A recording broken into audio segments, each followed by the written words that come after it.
Você já acordou no meio da noite com aquela sensação fria de que perdeu algo que nunca possuiu? Não me refiro a objetos, mas a algo mais íntimo, mais visceral. A certeza de um futuro que lhe foi roubado. Uma promessa que desmoronou em pó enquanto você dormia? Se sim, você entende o peso morto que carregavam aqueles que, em 1932, olhavam para o Ceará. O sertão, para quem estava de fora, era apenas geografia, um mapa rasgado pelo sol. Mas para quem vivia ali, era uma sentença proferida não por juízes, mas pela própria terra. Não era só a seca, veja bem. A seca é um evento natural, cruel, mas previsível. O que atingiu o Ceará naquela década foi algo que parecia planejado, meticuloso, como se o tempo tivesse parado de girar e a única coisa que avançava era o calor, um verdugo incandescente, lento e impiedoso. Naquele ano, a migração não era mais uma escolha desesperada, mas um reflexo, a última convulsão de um corpo que sabia que iria morrer. Milhares de famílias, os chamados retirantes, empacotaram o que lhes restava, a esperança e a carcaça, e apontaram para o sul, para a fortaleza, para onde quer que a água tivesse tido a decência de não evaporar. Eles seguiam um caminho específico, uma rota que na mente de quem a traçou no mapa da fome era a solução, a veia que levaria o sangue e a salvação para o coração do sofrimento. Eles a chamavam de a Estrada Nova. Mas eu lhe digo que esta estrada não era nova. Ela era antiga, feita de desesperança acumulada, pavimentada com as migalhas de um futuro que o Nordeste parecia negar. E havia algo de particularmente sinistro nessa via de terra batida, algo que fazia as promessas morrerem, não pela ausência de vida, mas por uma presença terrível que se alimentava da fé. Esta é a história da estrada, onde as promessas morriam antes de chegar. Se você está disposto a olhar para onde a maioria se vira, para o vazio que se esconde sob a poeira, prometa a si mesmo que vai até o final. O que vou contar agora não se apaga. Se você valoriza este tipo de silêncio perturbador, aquele que revela verdades que deveriam ter permanecido enterradas, é importante que você se junte a nós agora. E talvez, se você for corajoso o suficiente, considere compartilhar este peso com alguém que não deveria assisti-lo sozinho. Imagine o cenário, não com a visão romântica dos livros de história, mas com o cheiro de suor rançoso, de poeira fina que entra nos pulmões e se assenta como cimento, e, acima de tudo, o cheiro metálico da fome. A fome que não é apenas a falta de comida, mas a ausência de futuro, a fome mineral que corrói os ossos e a alma. Estamos com Zé, um homem de 30 e poucos anos, cuja pele, antes cor de terra fértil, agora era um couro ressecado e translúcido. Zé não era um líder, mas um carregador. Ele carregava a trouxa pesada, a panela vazia e o fardo mais insuportável de todos. A imagem dos olhos da esposa e dos filhos que olhavam para ele não em súplica, mas em expectativa. A expectativa era a maldição. Ela era a prova de que a promessa ainda vivia e a promessa precisava morrer. Eles estavam há 3 dias na Estrada Nova, e a única coisa que tinham visto mudar era a cor do céu, que passava de branco morto a laranja agonizante. O primeiro sinal de que a estrada era diferente de qualquer outra veio na manhã do 4º dia. Não foi uma miragem, nem um crime, nem o desespero gritado. Foi o silêncio. Pense no ruído de uma grande migração. Centenas de pessoas arrastando-se, tossindo, crianças chorando, o ranger das rodas de carroça, o som metálico das latas. Mesmo na exaustão, há um coro de miséria. Mas na Estrada Nova, o ruído desaparecia. Zé percebeu isso primeiro quando tentou conversar com sua esposa, Maria. Ele falou sobre a próxima cidade, a prometida estação de trem, a água que deveria estar esperando em um poço comunitário. Palavras de conforto, frases construídas para sustentar a promessa. Mas quando as palavras saíram de sua boca, elas pareciam não ter peso, nem eco. Era como se a poeira as absorvesse antes que chegassem aos ouvidos de Maria. Maria, por sua vez, olhava para a frente, o horizonte tremendo sob o calor. Ela não respondia, não porque estivesse cansada demais, mas porque no fundo dos olhos havia um esforço terrível para manter a imagem da promessa intacta. Ela estava construindo muros mentais contra a realidade, e a estrada parecia estar demolindo esses muros tijolo por tijolo. Naquele dia, eles encontraram um corpo. Não era incomum encontrar um corpo. As pessoas caíam e eram deixadas. Mas este corpo era de um homem que Zé conhecia, um vizinho chamado Damião, que havia partido um dia antes, mais jovem e forte. Damião não estava simplesmente morto. Ele estava sentado, encostado em um toco de juazeiro seco. A postura era pacífica. O horror não estava na morte em si, mas na expressão em seu rosto. Damião tinha um sorriso. Não um sorriso de dor ou alívio, mas um sorriso de profunda, absoluta e quase debochada realização. Parecia que Damião havia encontrado a verdade no momento final, e a verdade era hilária ou terrível demais. Ele não morrera de fome ou sede, ele morrera por exaustão de alma. O grupo parou para enterrá-lo superficialmente, a pá mal conseguindo penetrar a crosta dura da terra. Enquanto cavavam, a única voz audível era a de Dona Sinhá, uma anciã que vinha atrás deles, conhecida por suas rezas e benzimentos. Ela murmurava: "A estrada não deixa a esperança passar, ela come a razão antes que o corpo caia." Zé balançou a cabeça. Velhas crendices. A estrada era longa, a realidade era dura, e o calor estava nos cozinhando lentamente. Não havia nada sobrenatural ali, apenas miséria. Mas o incômodo persistia. Naquela noite, sob um céu de breu onde as estrelas pareciam zombeteiramente próximas, Zé não conseguiu dormir. Ele observava a Maria. Ela estava acordada, os olhos fixos na escuridão. "O que foi, Maria?" ele sussurrou. Ela demorou a responder, e quando o fez, sua voz era um fio tênue, quase o ruído do vento varrendo o capim seco. "Eu esqueci, Zé." "Esqueceu o quê?" "O que viemos buscar. Eu sei que é importante. Eu sei que há uma promessa. Mas a imagem..."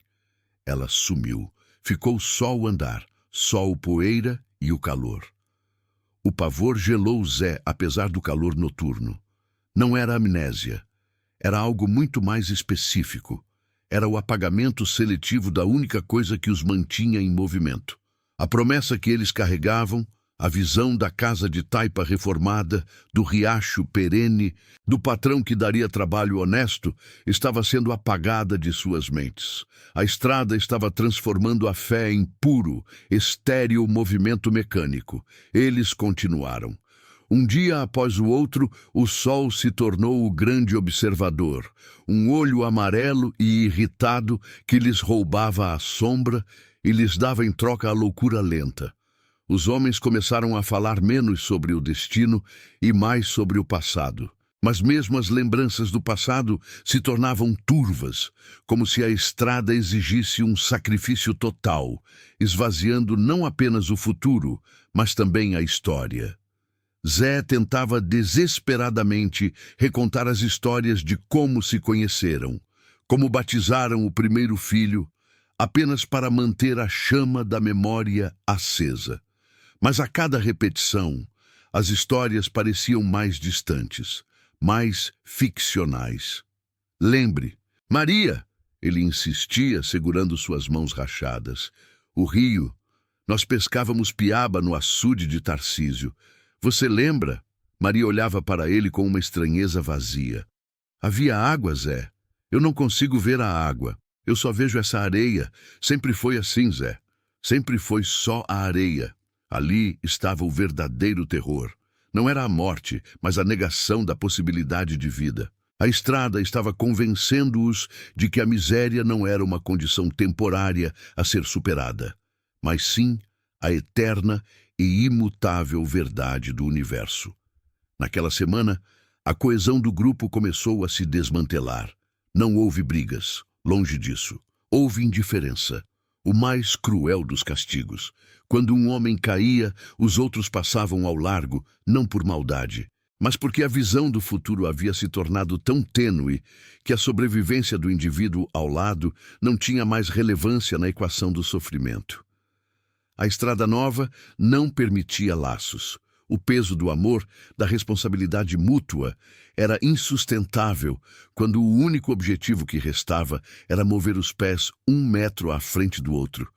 O amor é uma promessa, e a estrada estava ali para matar promessas. Zé observava seu filho mais velho, Pedro, de 10 anos. Pedro carregava um pequeno pote vazio que ele havia prometido encher de goiabas na terra prometida. O pote era sua âncora, mas o brilho nos olhos de Pedro diminuía a cada dia. Primeiro, ele parou de falar sobre as goiabas.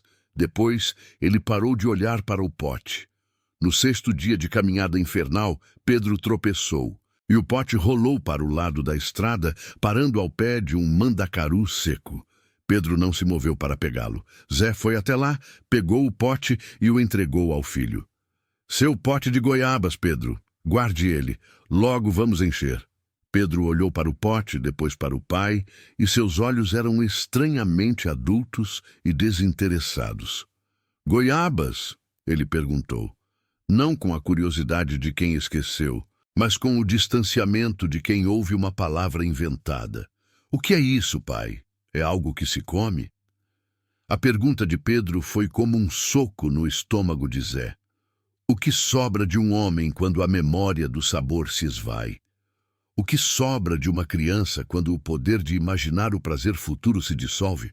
Zé pegou o filho no colo e continuou a caminhar, sentindo o peso daquele corpo magro e o peso do pote vazio que ele agora carregava, o peso da promessa que havia sido extraída do coração de seu filho pela estrada. A paisagem começou a se tornar repetitiva, mas não de uma forma natural. Era como se estivessem caminhando em círculos de terra e pedra, onde os mesmos arbustos secos se repetiam a cada curva. A mente, já privada de nutrição e esperança, começou a falhar, criando padrões onde não havia nenhum. Zé começou a notar as marcas. Eram desenhos feitos na areia, ou talvez na pedra, por outros retirantes que haviam passado.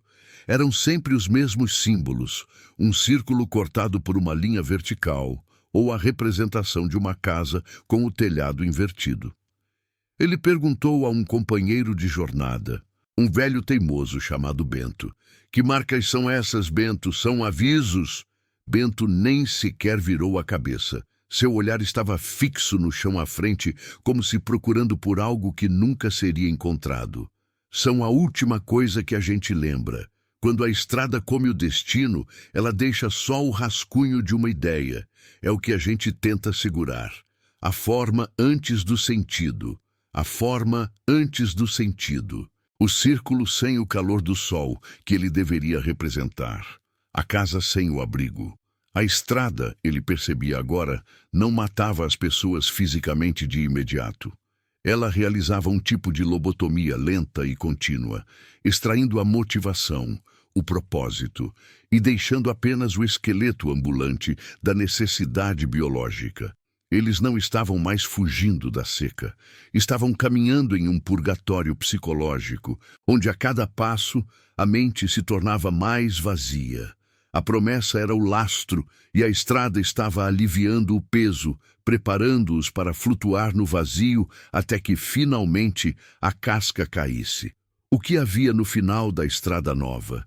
Ninguém mais conseguia se lembrar, mas Zé tinha a certeza aterrorizante de que, mesmo que chegassem a uma terra de rios caudalosos e fartura, eles chegariam lá como fantasmas, despidos da capacidade de sentir alegria, de reconhecer a graça, de receber a promessa. Eles estariam completos apenas em sua vacuidade. E isso, Zé pensou, era o horror. Sobreviver para não ter nada. E agora, se você está prestando atenção, sinta a poeira que não existe em sua garganta. Escute o silêncio que engole o som. olhe para a escuridão do seu próprio quarto, se estiver sozinho.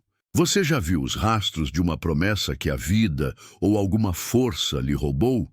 Se sim, saiba que essa estrada não está apenas no Ceará de 1932. Ela pode começar no próximo passo que você der, quando a certeza do amanhã falhar, e você tiver apenas o movimento para seguir. Você acha que está seguro em sua cadeira, longe daquele calor. Mas eu lhe digo que o vazio que a estrada nova cria é contagioso.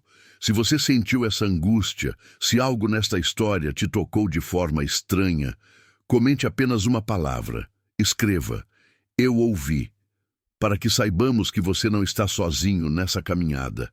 Ainda. Nós ainda temos muito a percorrer com Zé. A estrada tem mais a revelar sobre o que ela fazia com os corpos e com as almas daqueles que ousavam tentar enganá-la. Mas, por enquanto, preste atenção aos seus próprios passos e tente se lembrar de qual era, afinal, a promessa que você estava buscando. Tente segurar essa imagem antes que a poeira a leve embora. Você já parou para ouvir o silêncio da sua própria casa quando ele se estende tanto que começa a ter peso? Não um silêncio de paz, mas aquele silêncio que esconde a respiração de algo que você não consegue ver. Ou pior, de algo que está esperando você parar de se mexer para se aproximar. É assim que eu descrevo o ar que envolvia a Estrada das Promessas, no Ceará de 1932. Não era apenas a ausência de chuva, era a ausência de som de vida, apenas um zumbido seco, como se o próprio tempo tivesse ficado ressecado e vibrasse em uma frequência que só a desesperança conseguia captar. Naquela primeira parte, conversamos sobre o ponto de partida, o momento da decisão, a ilusão inicial de que bastava caminhar para que a salvação se materializasse. Mas agora precisamos ir mais fundo, descer o passo do viajante, sentir a poeira não só nos pulmões, mas também na alma. Pois é ali que a estrada mostrava seus verdadeiros desígnios. Não era um caminho feito para se chegar, era um filtro, um moedor lento de fé e carne. Imagine o sol, não o sol que aquece, mas um agressor incansável. Um disco branco e hostil no céu que não se movia, apenas queimava, transformando a paisagem em uma tela de tom sépia, onde até a sombra parecia ter vergonha de existir. A terra, rachada em padrões geométricos dolorosos, não era mais solo. Era uma ferida aberta, esfarelando-se a cada passo incerto dos retirantes. E quando o vento vinha, ele não trazia alívio, ele trazia o cheiro. O cheiro da secura extrema, misturado com o suor azedo da exaustão e, inescapavelmente, o cheiro metálico da promessa que estava enferrujando. O que acontece com um ser humano quando ele perde a capacidade de distinguir entre a miragem e a realidade? A estrada se tornou um laboratório psicológico onde a mente, desidratada e faminta, começou a pregar peças cruéis. Eles viam açudes cheios logo depois da próxima duna. Ouviam o balido de cabras gordas, onde só havia pedra. O horror não estava apenas em não encontrar água, estava em quase encontrá-la, na certeza de que bastava mais um esforço, mais um quilômetro sob o sol inclemente. Esse jogo de aproximação e negação era o verdadeiro motor da estrada, mantendo-os em movimento por puro reflexo, muito depois de a esperança racional ter se evaporado. E preste bem atenção ao que vou lhe dizer agora. Se você está sozinho neste momento, é ainda mais crucial que você absorva essa imagem.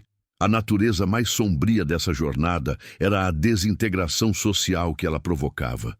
No início, eles eram famílias, vizinhos, um pequeno grupo coeso. Mas à medida que a estrada avançava e a água escasseava, o laço humano se tornava maleável demais, quebradiço demais para suportar o calor. O olhar que antes era de solidariedade se transformava em um cálculo frio. O quanto você pesa? Quanta água você ainda tem? Os objetos de valor não eram mais as joias ou o dinheiro escondido no embornal. O ouro daquele tempo era a força de arrastar-se, a capacidade de aguentar mais um dia sem sucumbir à febre da sede. E veja bem, não estou falando de egoísmo no sentido vulgar. Estou falando de uma sobrevivência tão limítrofe, tão raspando o fundo do poço da humanidade, que o cérebro começava a desligar as funções que não eram essenciais. A compaixão era um luxo que a estrada não permitia. Quando um pai tinha que escolher entre a pequena porção de farinha que salvaria o filho mais fraco ou a que garantiria a energia daquele que ainda conseguia caminhar, a decisão não era feita pela moralidade, mas pela crua matemática da inércia. Quem ainda pode levar a promessa adiante? Quem ainda tem potencial para alcançar aquele horizonte que nunca chega? Muitos deixavam para trás não apenas os entes queridos que sucumbiam, mas também as memórias que os tornavam humanos. As pequenas lembranças de dias de fartura, as canções de ninar, os juramentos feitos à sombra de um cajueiro em tempos melhores. Tudo isso era peso morto naquela travessia, e essa purgação psicológica era o que a estrada realmente desejava. Ela queria corpos vazios, caminhantes sem propósito além do movimento em si. Ela queria almas tão secas que, ao morrer, não deixassem nem mesmo um vapor de lamento no ar. Você percebe a profundidade desse horror? Não é apenas morrer. É morrer tendo que, ativamente, apagar a si mesmo antes que o corpo desista. A fé, que havia sido o motor inicial, também sofreu a brutalidade da desidratação. Eles carregavam seus santos de madeira, suas pequenas imagens gastas pela reza. Mas no 5º dia, sem ver uma nuvem, no 10º dia, sentindo a garganta raspar como lixa, a oração se tornava um grito rouco e finalmente um silêncio ressentido. O que o narrador da seca, o homem que observava de longe, podia sentir era a dor da traição. Eles não estavam sendo punidos por Deus. Eles estavam sendo ignorados por uma distância cósmica, um esquecimento total. E essa negligência era mais fria do que qualquer inferno de chamas. O inferno deles era um sol inclemente e um silêncio ensurdecedor da divindade. Havia algo de ritualístico nos abandonos. Não era apenas o ato de deixar o corpo, era o ato de deixar a esperança para trás em um marco visível. Um sapato gasto, um lenço amarrado a um galho seco, um brinquedo infantil de madeira deixado no meio da poeira. Esses eram os verdadeiros altares da estrada. Lugares onde a promessa havia se exaurido, onde o futuro havia encolhido até se tornar o presente imediato e insuportável. E quem passava por esses marcos sentia um arrepio que não vinha do frio, mas do reconhecimento. Eu sou o próximo a deixar minha marca. Meu objeto testemunha aqui. À noite, veja bem, a noite não era um refúgio. Durante o dia, o perigo era visível, palpável. O calor, a fome, o cansaço. À noite, o perigo era espectral, invisível. Quando as fogueiras, se é que conseguiam acender alguma com a parca lenha, diminuíam até se tornarem brasas melancólicas, a escuridão se tornava um manto que amplificava o medo. Não havia lua na maioria das vezes, apenas estrelas distantes e frias que pareciam zombar da pequena existência humana lá embaixo. O que eles ouviam não eram os passos de lobisomens ou o uivo de criaturas míticas. Eram os sons que não deveriam existir. O som de algo se arrastando na areia a 20 metros de distância, mas que parava toda vez que alguém se virava. O som de uma tosse sutil que não vinha de nenhum dos que estavam vivos e acordados. O pior som de todos, no entanto, era a própria respiração pesada, ofegante, que no silêncio da madrugada se transformava no som de alguém que estava observando você, esperando que seus olhos se fechassem para finalmente puxar o último fio de força que restava. Se você já acordou na calada da noite, com a sensação inegável de que não está sozinho, com o coração acelerado sem motivo aparente, Você sentiu uma fração da opressão que pairava sobre os acampamentos improvisados naquela estrada. O que os matava à noite não era apenas a exposição. Era a certeza de que algo estava inspecionando o quão pouco restava de seu interior. A água. Quando finalmente era encontrada, uma poça barrenta, um cacimbão quase seco, vinha com um preço. Não o preço de ter que lutar por ela, mas o preço psicológico de saber que aquela pequena vitória era temporária, uma suspensão da sentença, e não o indulto. A alegria era turvada pela consciência de que o sol voltaria, e a sede voltaria, e que a próxima fonte estaria ainda mais distante, talvez nem existisse. A estrada havia ensinado a eles que a esperança era uma armadilha energética.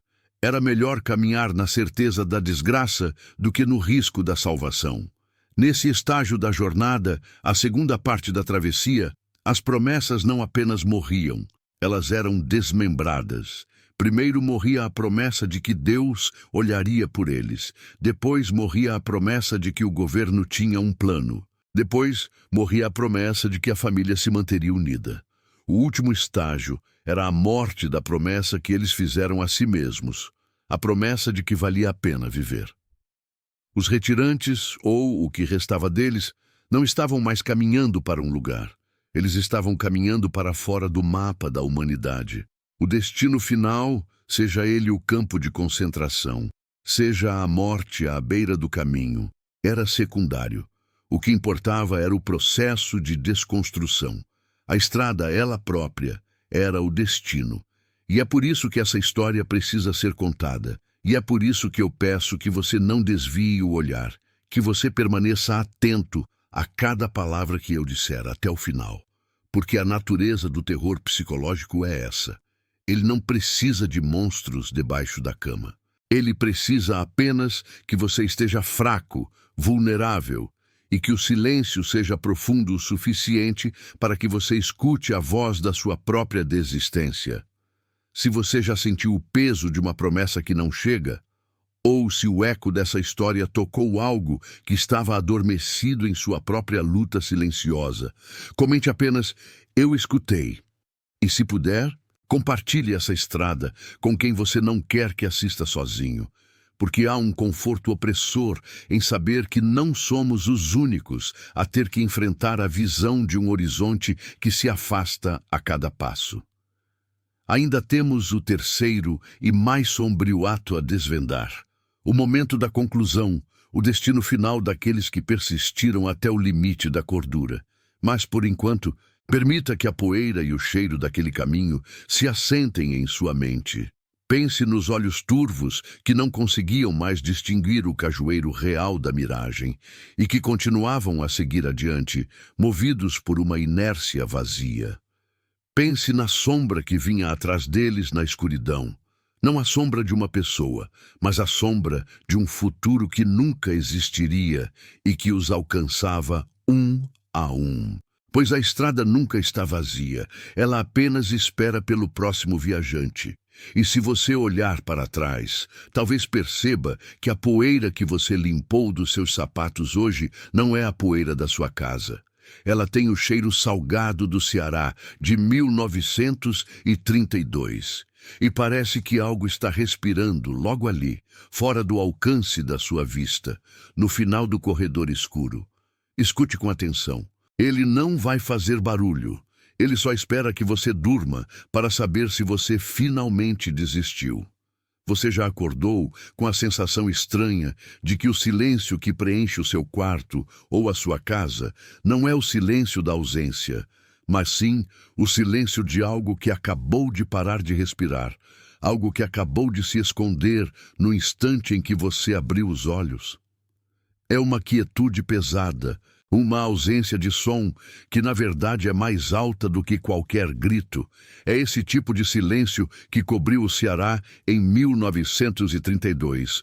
Um silêncio forjado não pela natureza, mas pela exaustão e pelo abandono. Se você veio comigo até aqui, se você conseguiu suportar a poeira e o sol inclemente das partes anteriores, Você agora precisa entender o que aconteceu quando a estrada, essa estrada de promessas moribundas, finalmente chegou ao seu ponto final. E é um ponto final que não oferece descanso, apenas a compreensão definitiva de que o inferno não é o fogo e o enxofre, mas sim a esperança que se estende apenas para ser esmagada sob os pés. O caminho, que para os retirantes representava a fuga da morte imediata pela fome nos sertões, era, na verdade, uma filtragem cruel. Pense bem, eles não pediam luxo, não pediam fartura, pediam apenas um mínimo de dignidade, um pouco de água e farinha para atravessar a miséria. A promessa era a estrada para os campos de concentração, ou de socorro, como eram chamados eufemisticamente, onde o governo supostamente os esperaria com mantimentos e abrigo temporário. Mas à medida que a caminhada se arrastava e as sombras dos que caíam se alongavam na areia seca, a estrada começou a revelar seu propósito secreto. A estrada não era um caminho para a salvação, era um funil. Era um mecanismo desenhado para concentrar o sofrimento, para manter a dor da seca e da miséria visível, mas contida, longe dos olhos sensíveis das cidades litorâneas, longe dos centros de poder que podiam pagar pela ignorância da tragédia. A tensão aumentava não apenas pela falta de água, mas pela suspeita que começou a roer a moral dos que restavam. Eles olhavam para trás e viam o rastro de ossos, o rastro de pertences descartados, o rastro de tudo que havia sido sacrificado para continuar. E olhavam para a frente, onde o horizonte tremia com o calor, prometendo uma miragem de ajuda que nunca se materializava. Você consegue imaginar o peso daquele sol sobre a consciência? O ponto de ruptura é sempre silencioso. Não acontece em um grito de dor, mas em um murmúrio de aceitação. Havia famílias que, semanas antes, tinham chegado a um pacto tácito, um acordo sombrio de que, se um deles caísse, os outros deveriam seguir em frente, sem olhar para trás. Mas agora, na proximidade da promessa final, esse pacto se desfazia. O cheiro de podridão, o cheiro metálico da desnutrição avançada era uma constante. O corpo se tornava um peso insuportável e o espírito uma gaiola vazia. E então, para os poucos que restaram, veio a visão. Não a visão de uma cidade próspera, nem de um oásis de esperança. A estrada não terminava em um portal de socorro, mas em uma cerca de arame farpado. O clímax não foi um ataque de jagunços ou uma tempestade inesperada. O clímax foi a visão de barracões improvisados, sujos, superlotados, guardados por homens armados que não pareciam vigilantes, mas carcereiros. Eles haviam chegado aos campos de concentração de 1932. O nome em si já carrega a mancha da crueldade organizada, mas a realidade era muito mais íntima e desoladora. Não havia comida farta, mal havia água potável. O que existia era a concentração de centenas, milhares de corpos debilitados, amontoados em condições subhumanas, aguardando rações mínimas que mal sustentavam a vida. O ar estava saturado de doença, cólera, tifo, desespero. A promessa morrera. E não apenas isso. A promessa havia se transformado em uma armadilha.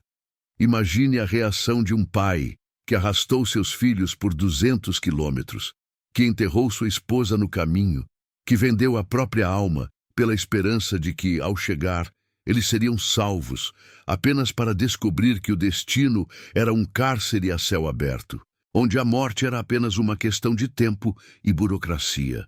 O que resta do espírito humano nesse momento? É neste ponto que a história de 1932 transcende a tragédia histórica e toca o horror psicológico puro. Porque no campo, cercado pelo arame farpado que mantinha os retirantes presos e a população urbana protegida do contágio da pobreza, a luta pela sobrevivência desceu a níveis primordiais. O medo ali não vinha do desconhecido. O medo vinha do conhecido, o vizinho de esteira, o companheiro de jornada. A pouca comida que chegava gerava conflitos brutais.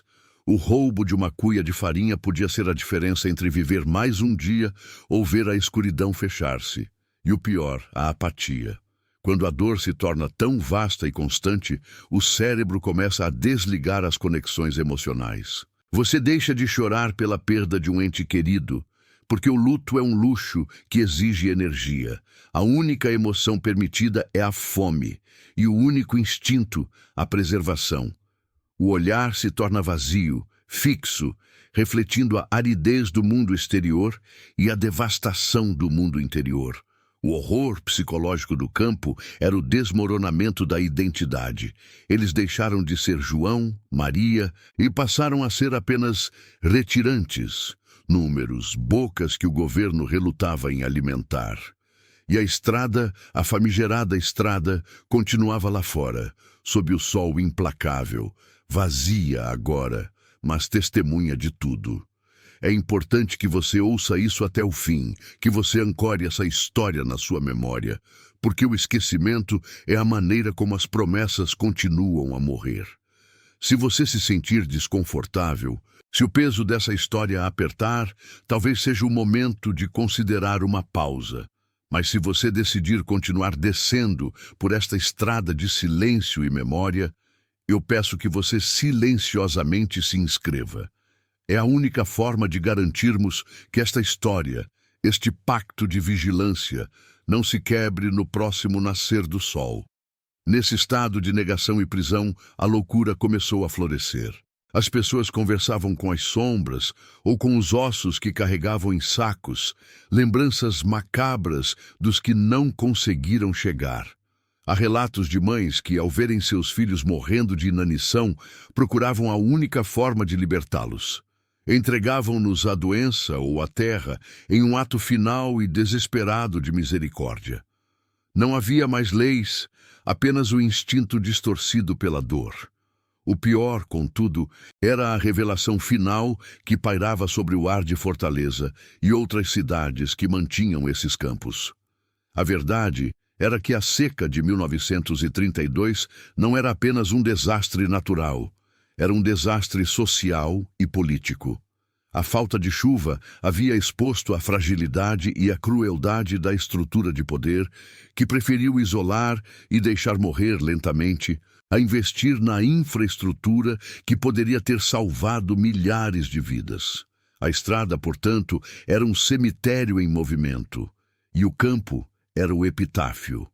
Quando a situação melhorava, ou quando as chuvas finalmente voltavam meses depois, o governo dispersava os sobreviventes.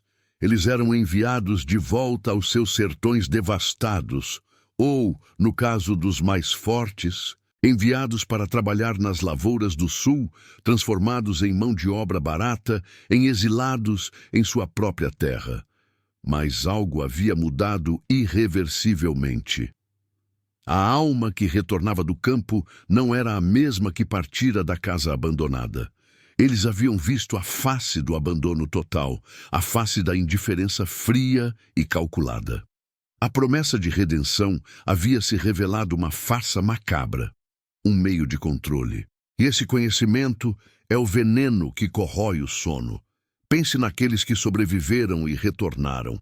Eles precisavam reconstruir suas vidas, mas carregavam consigo a memória densa e escura da estrada. Eles sabiam, com uma certeza fria, que o governo, a sociedade e talvez até mesmo o Deus que parecia ter abandonado o sertão, não se importavam. Essa cicatriz psicológica, essa total perda de fé na estrutura humana é a verdadeira herança de 1932. E essa herança não desaparece. Ela se infiltra nas gerações seguintes como uma desconfiança latente, um medo silencioso de que, a qualquer momento, a estrutura pode falhar novamente e você será reduzido novamente a um corpo faminto na beira de uma estrada vazia. O que o terror de 1932 nos ensina, o que o fantasma daquela estrada nos sussurra, é que o verdadeiro horror não é o monstro escondido debaixo da cama. O verdadeiro horror É a capacidade humana de, por conveniência ou indiferença, traçar um caminho que garante a morte de outros, vestindo essa rota de destruição com o nome doce de promessa ou socorro. A estrada onde as promessas morriam antes de chegar continua a existir. Não mais no asfalto ou na terra batida, mas na consciência coletiva do abandono. Ela se manifesta toda vez que um de nós sente que está sendo ignorado, toda vez que uma mão estendida é recebida com vazio, toda vez que a esperança é usada como isca.